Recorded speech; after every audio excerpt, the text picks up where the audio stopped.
Eugene Tejada is a former professional basketball player, author, and empowered dad.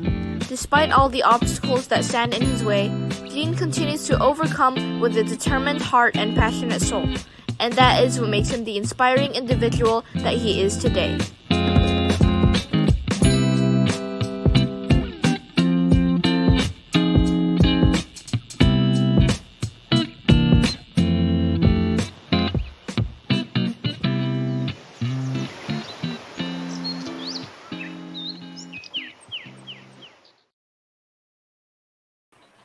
Hi, guys, and welcome to another episode of In Love with Me, where we feature inspiring individuals who share their amazing stories. I am your host, Mafae Velasco, and for this series, our topic is Finding Your Why. For this episode, we have an empowered man, former professional basketball player, and now an author to motivate us to take action. So, without further ado, let me introduce you and welcome our really good friend, the amazing Eugene Tejada. Hi, Gene. Hello, how are you Hello, guys? hello. Mafae, it's been too long. I know. Haven't Tell me seen your about it. face in forever, but Too I'm long doing that your well. hair is too long too. Of Yeah, thank you for having me on. Definitely thank you for course. having me on. Why wouldn't I It's have you long on? overdue. I know you asked me a while ago. But it's okay, things happen for a reason. It's always perfect timing. So I'm just glad that you're on here and we're able to catch up and then also share your unique story, Jean. I have known you for many years, and I think we both came to the Philippines around the same time, tried to pursue, an opportunity here in the Philippines. And of course, you have a very, very unique story to tell and share to everyone. So before I ask you actually, all the amazing updates and news that you have been through and are going through lately, let's talk about, of course, the time that you had somewhat of an off experience. So let's talk about Mother's Day 2006. Can you share a little bit about that with everyone? Yeah, Mother's Day 2006 was the day my life changed forever. Some would say bad for the worst, but I actually found the good in all of it. It was Mother's Day 2006. We were playing Red Bull, and I was on the Pure Foods Chunky Giants. And it was just a routine play. Someone shot the ball. I got the rebound. Once I got the rebound, I kind of fell on the floor, and someone fell on top of me and broke my C5C6, which left me paralyzed instantly. And it felt like an electric shock just hit my whole body, and it felt like my hands were at the bottom of my feet. My feet were by my ears, and everything just turned off. And a sense of fear came in because I knew something was really wrong, and I couldn't feel a thing. And I was left paralyzed on the floor for about 45, maybe to an hour. There was no ambulance there on site, and when you have a spinal cord injury, every second counts towards my healing. So that was uh that was heartbreaking. But yeah, I broke my neck and basically was paralyzed from the neck down. And many people don't realize that you just don't walk. That everything actually turns off. Your whole body is gone. All I can remember was just my eyeballs moving at that time. So that was probably the scariest experience of my life for sure.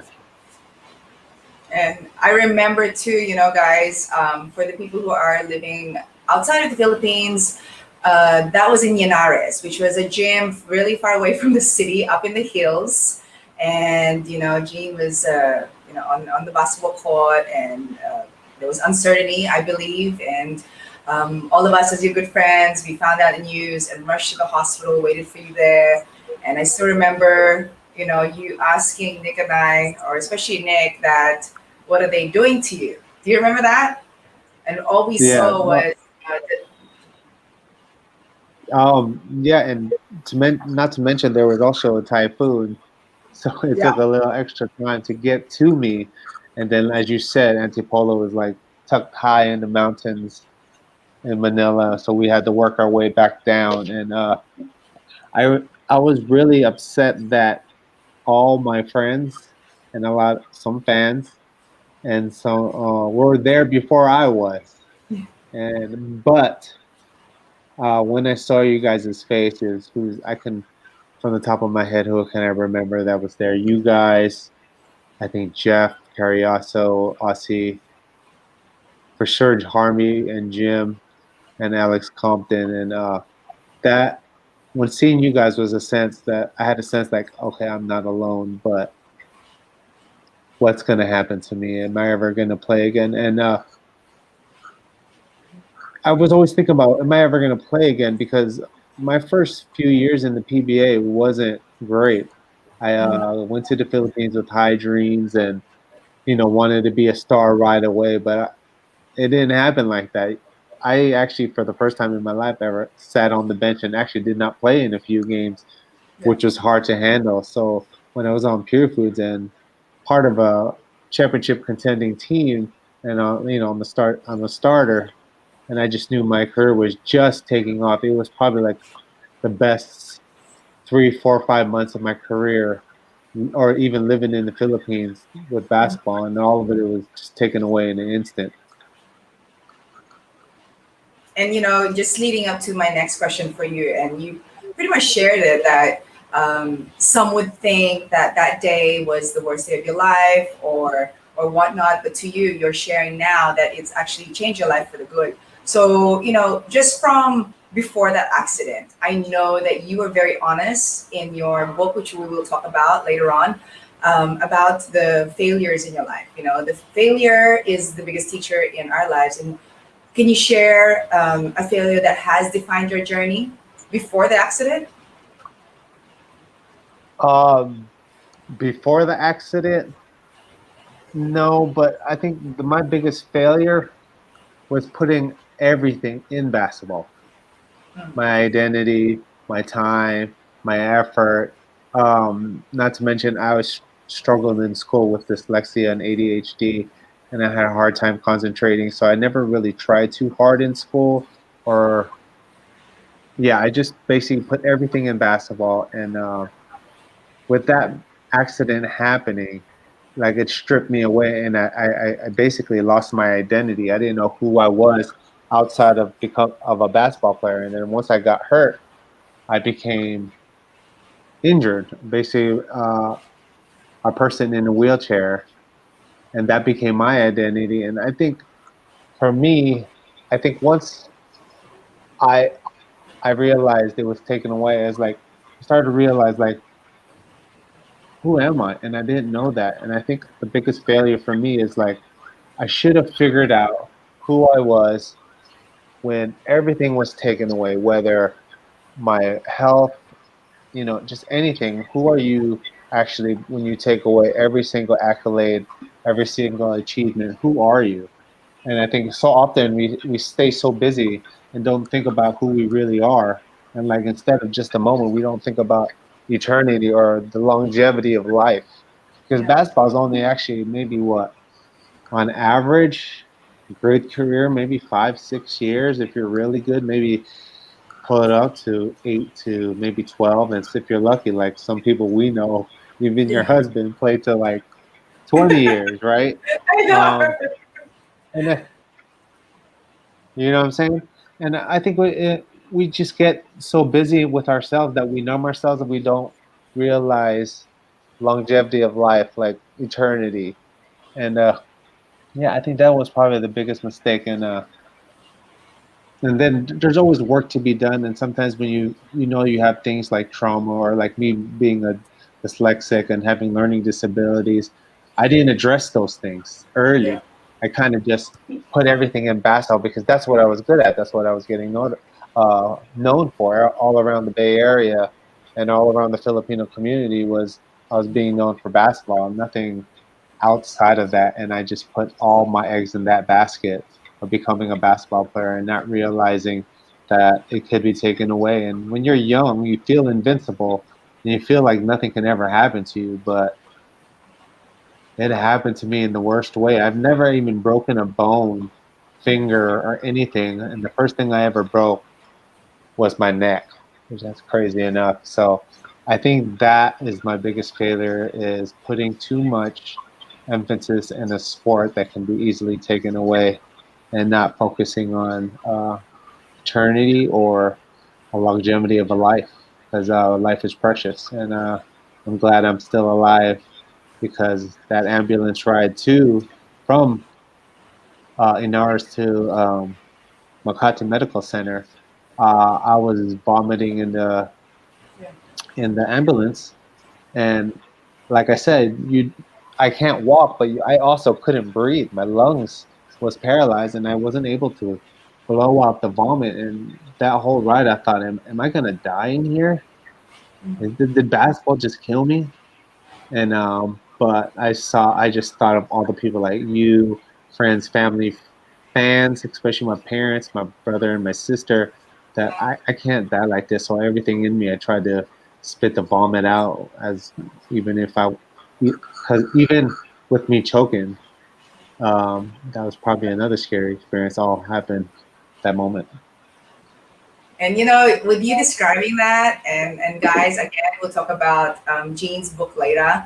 But I had a sneak peek of it, and just what he shared, it was very detailed, and I even got teary eyed because Gene is a brother and a family to my family, and just having you experience that at that moment, it's something that we do not wish for anyone. And I'm just so grateful that Gene, you are able to share your story now. You just don't know how much we care about you and love you, and this is amazing on where you are at this point. But just going back again, connecting from the failures and now talking about self doubt. Back then, going back again as an athlete, or even when you were younger, as a young athlete, did you ever question yourself? And I know you touched on a little bit.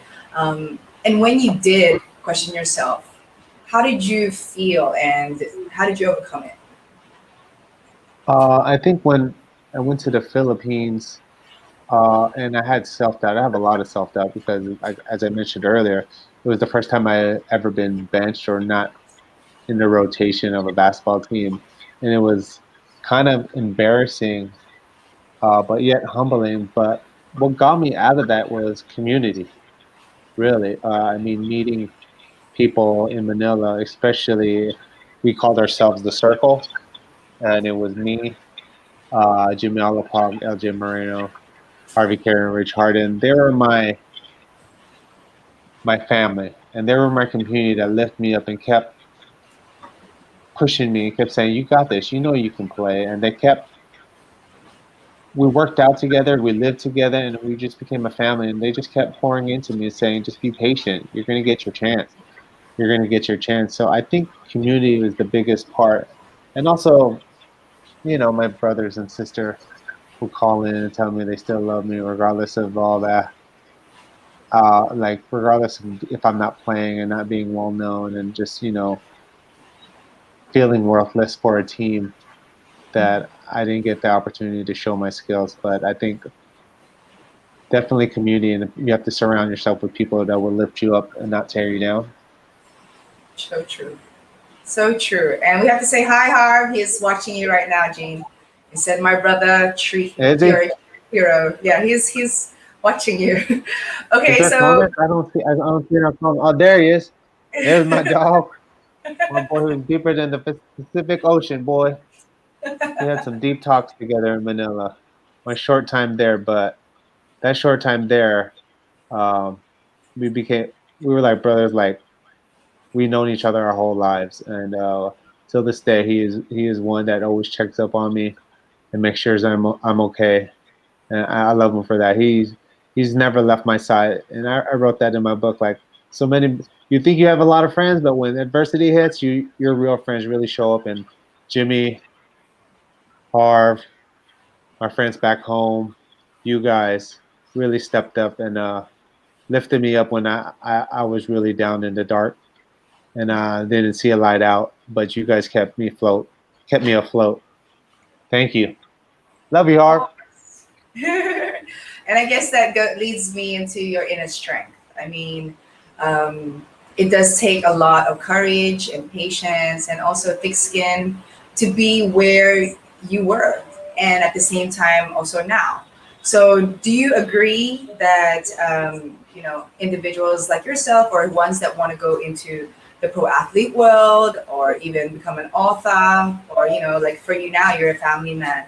Um, do you agree that you have to have the inner strength and a thick skin to be able Oh, to live the life of what God has given us? yeah, I talk a lot about it in my book about I was a people pleaser, right? So I wanted to please everyone. But luckily, I didn't live in a day and age where social media Yeah. was, when I was playing, social media wasn't around and Twitter. So I, I had thick skin. I had to build thick skin around my teammates because, with the, locker room humor and jabbing and stuff like that, you have to build thick skin. But yeah, I thank God I wasn't in social media because you need to. If you're going to enter a sport or a career where you're going to be out in the public, just remember you can't please everyone, and everyone's not going to like you, regardless how hard you try. Not everyone's going to like you, so you definitely have to build thick skin. But I feel that's a lot of is it what's the word, projecting.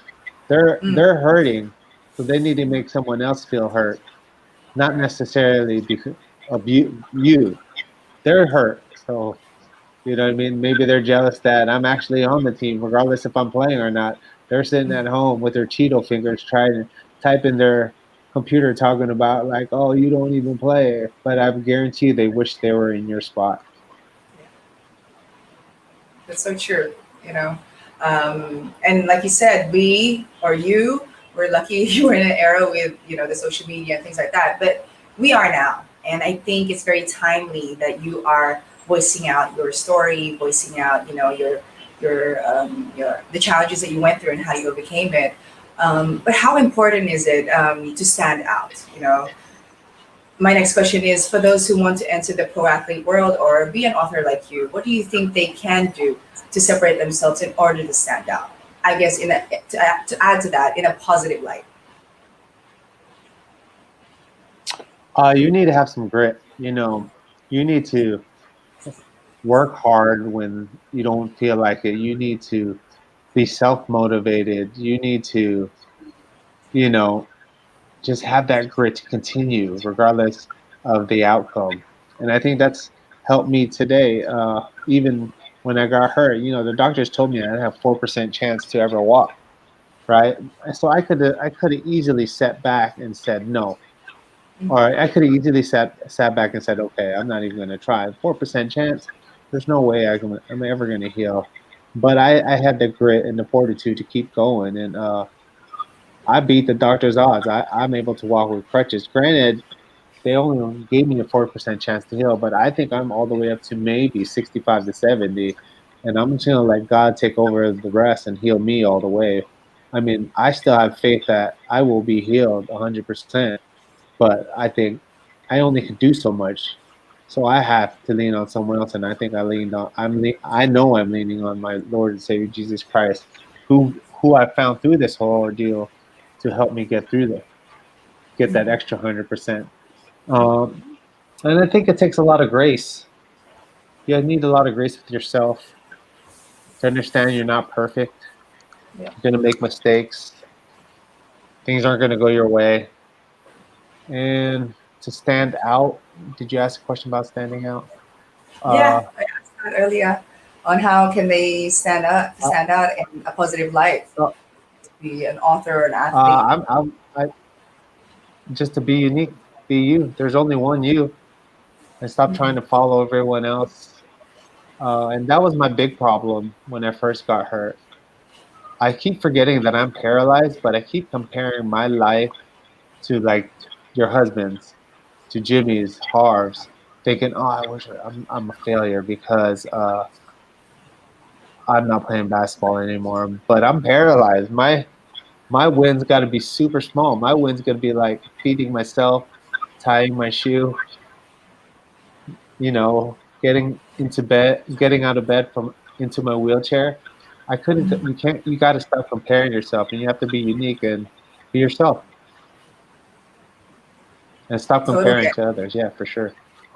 Yeah, and I totally agree with that, Jean. I think it's also very timely because the Bible that I read today, the verse, it's Exodus 14:14. Do you know that verse? It's No, letting not off the God, top of my head. but it's like letting God, and He's there to fight for you. You just have to let Sure. Him be part of your life. And I feel as though this verse just really resonates to what we're talking about, your story, your journey. And, now that you're an author, and I know I'm so excited for you to share this to everyone, can you share a little bit on why? Why do you think it's the right time for you to share your book right now? And what can they be excited about reading this? Um, I think this book is perfect for right now, especially with the quarantine. Actually, the quarantine actually helped me tap into all the healing because you're just stuck here at home. And this is actually my third time trying to write this book. The first time I tried to write the book it was just basically to tell the story of what happened to me from youth to the present time of when I was trying to write it. And it had a lot of hurt and jealousy in those pages. And I don't think that was what I wanted to represent. And the second one was like, I wrote it, and then people would always come up to me and just say, "Oh, you're such an inspiration. You're such an inspiration." So I'm just like, for what? Sitting in the wheelchair and getting hurt? How am I an inspiration? And this awful thing happened to me. So then I pretended in my head to write all these stories where I felt like I was an inspiration and like actually I was actually doing the work, but not really feeling, you know, not really feeling it. Like I was feeling like I was an imposter. And I think during this pandemic, I found my true, authentic self. It was actually happened the beginning of starting writing this book, and the pandemic actually helped finish it. Was about 2 years ago on my birthday, September 24th, the same time as the pre-order release. Was like for 2 nights in a row, I was having these visions of like me um, being trapped either in my wheelchair, just feeling like a prisoner in my wheelchair, but all this baggage was on top of me. And another vision was a light, like I was the light, and I had all this stuff on me, but only a glimmer of these lights would shine. So then I Yeah. realized all these false selves I was carrying that I had to shed and heal from all the trauma that I was actually still living in and I have not let go. And I think through these pages, I talk about letting go of my baggage and seeing what, and letting God actually enter and letting His identity become my identity and let His story be my story. And I think this is how my book came about and it finished finally. And I'm ready to release. And I think this is my authentic self through Jesus Christ who saved me. Amazing, Jean. We're so proud of you. Congratulations. I know it will be a success. And like I said, I mentioned earlier, I had a teaser of having read the book and just getting to know what Jean has expressed on his book. And wow, you have really put the walls down. You have really found an inspiration to other stories that relates to yours. And I think that's the best guidance for the youth right now. Would you think? Oh, for sure. For sure. And I think a message I would say to the youth is like, God's grace calls us to submit Yeah. and it offers us true freedom like we've never known. And I didn't realize that till my maybe 2, 3 years ago. I would always say I was a Christian, but actually submitting and just letting Him take over brings true freedom because now fear is gone. And I talk about it a lot about it in the book, like all these all the stuff that I had to let go, and I go into detail in talking about it, not only in a biblical sense, but also in a scientific, secular kind of media or articles So it's not just all, God. I point out why God is so much more important than all the others. And you things like that. I remember reading your book is just relating. You really related to the youth. You really related to their feelings and their emotions. Mhm. I know that's something that my children will be inspired by. Regardless, they love you and are inspired by you anyways. And I do have to thank you, and I think Nick is thanking you here too, from the time that you took care of us. Guys, imagine that. When Nick and I decided to move to the States, Nick was given an opportunity to play in Malaysia. And of course, I was left there alone with the kids, and I worked and things like that. And then I was able to visit Nick for a little while, and Gene was just there for me, for the kids.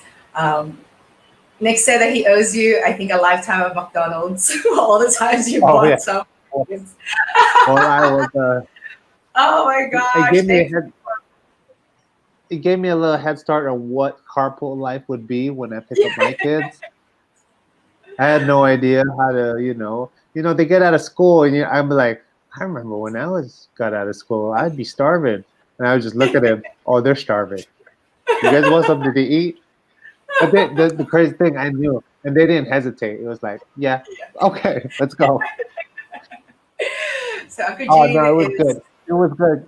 It was great. I mean, I think you said I was there for you, but you guys don't understand. You were there for me as well.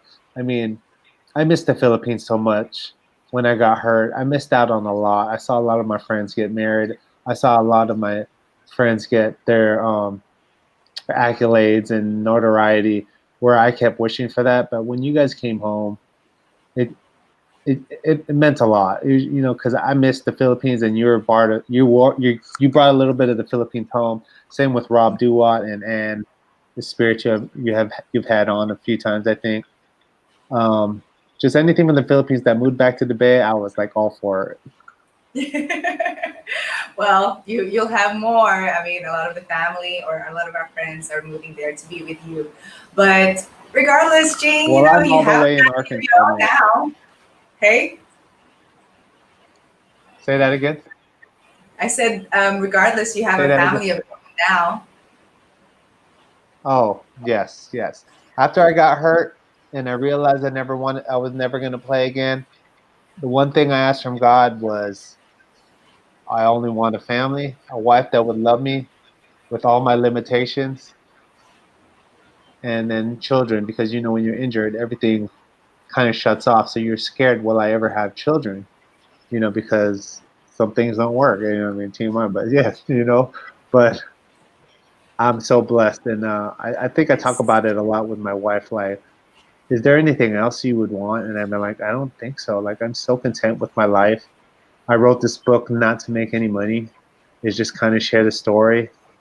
I think God has told me to share my story, and maybe it might help one person. If it helps that one person, then it was all worth it. And I'm just trying to be in His will, and I think this is what God wants me.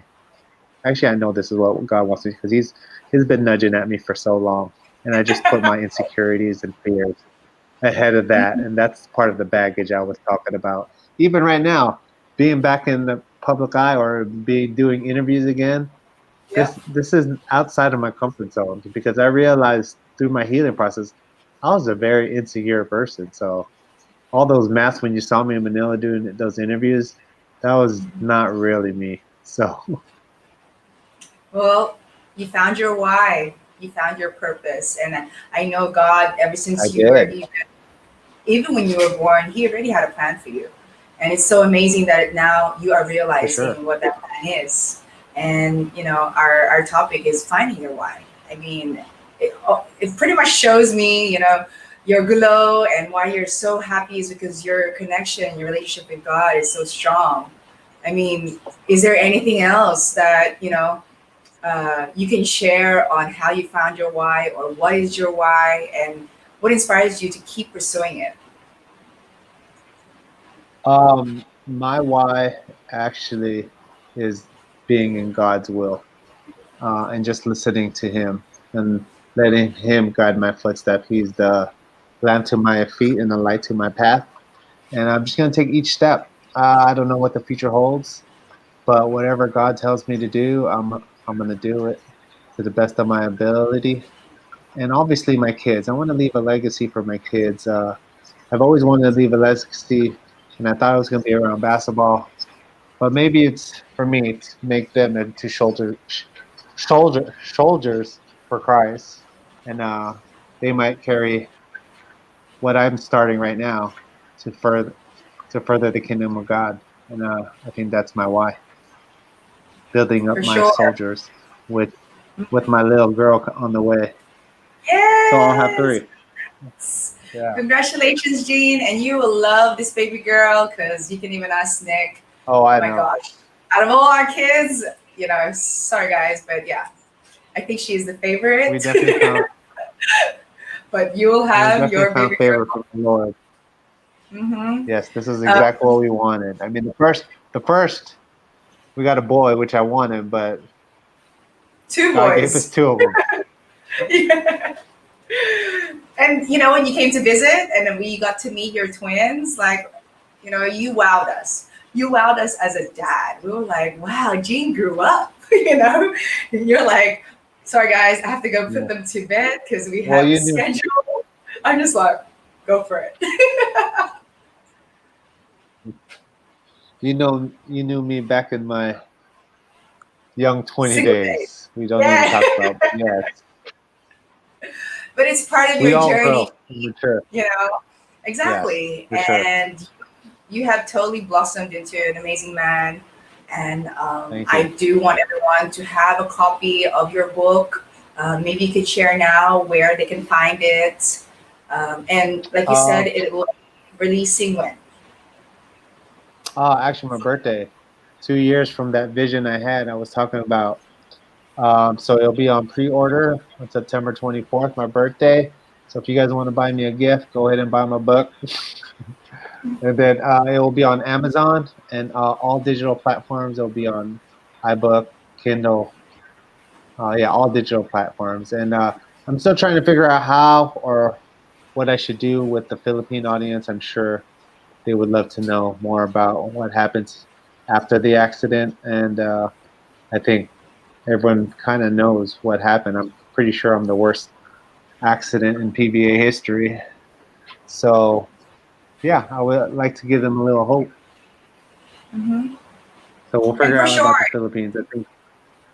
Go ahead. For sure, Jean, I'm sure that when you're able to, you're in the family and we'll be here in the Philippines, and perhaps we can do like a book signing or just share your story that way. Yeah. I'm going to be supporting you on that. So guys, watch out for Jean. I'm claiming it now. Maybe in a year, maybe in a year and a half, you'll come May- back and Maybe two, do because we're about to have a girl, and then we don't know what that's going to look like. So yeah, exactly. Or we can even do it through a webinar where he can for share sure. his story with, many groups of people here in the Philippines who want to ask more questions or, just have this one-on-one. But then again, guys, I will have Gene's social media handle and his, perhaps website in the future where you can reach out to him and ask more questions or get to know him more. I'm sure he's more than happy to give you more advice and answer your questions there. But before we wrap up, Gene, maybe you can invite everyone again and give your shout outs to all these people who are tuned in, watching you on Facebook, on Kumu. Thank you guys. This is really an episode that you should be tuned in because this man is amazing. Go ahead, Gene. So first of all, thank you everyone for taking the time to listen. Please go buy my book. Hopefully, it will bless you in some way, as it blessed me. Actually, writing it and actually healing from all the past traumas that I've went through. But I just want to shout out my Lord and Savior Jesus Christ. It would not be possible without Him because I let Him enter my life, and He actually healed me from the inside out. And I'm just waiting for the manifestation of my 30%, 35% healing, so I can be 100% whole again. I want to thank my wife for being patient with me and loving me, even with all my limitations. She's my rock when I need her. She is there for me. And my two little boys, I love you. And my baby girl, can't wait to meet you. Um, my mom and dad back in California, I want to say hi. And actually to James and my sister Dana, hello.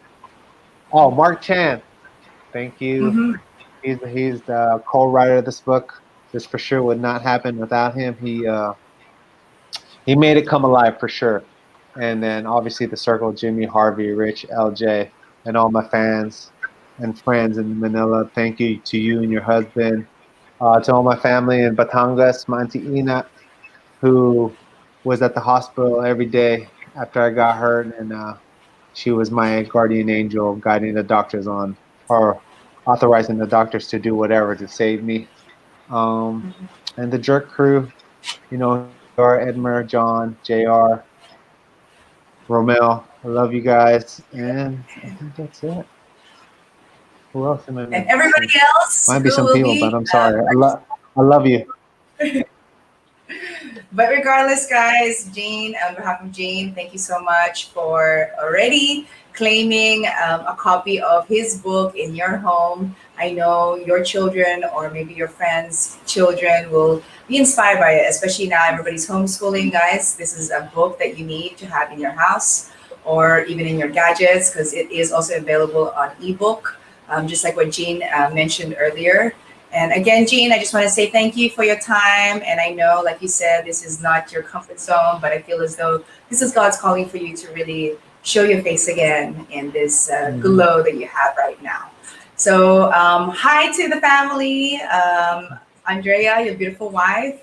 We appreciate Thank you you. and love you for taking care of our brother. And of course, your sons, they are amazing. And we can't wait to see you guys again. And of course, your baby girl. So with that said, guys, again, Jean, do you have anything, last words to share? Or you're good? No, this was fun. Uh, Hope I'll be on again. Yeah, for sure. And watch out for Gene, guys, because he will be more in many more platforms to promote his book and share his story. And I'll make sure that I will share it here on Mafae Management and also MMC Productions so that you guys can be tuned in for those features and interviews.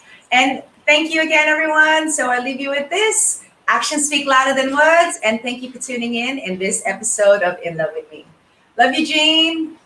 Love you.